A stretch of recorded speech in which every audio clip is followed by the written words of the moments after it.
இப்போது புதிய அறிமுகம் அச்சி ஹோட்டல் சாம்பார் 50 கிராம் ரூபாய் 20 மட்டுமே.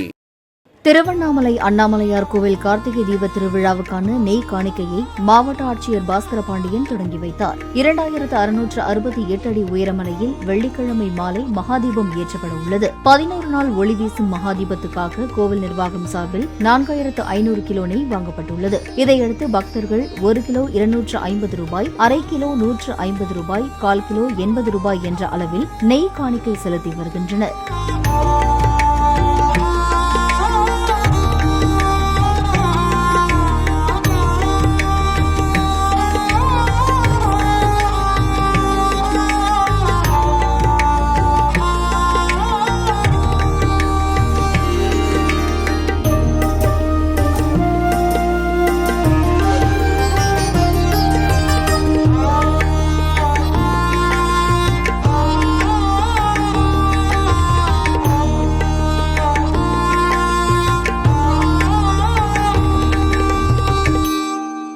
இப்போது புதிய அறிமுகம் அச்சி ஹோட்டல் சாம்பார் 50 கிராம் ரூபாய் 20 மட்டுமே.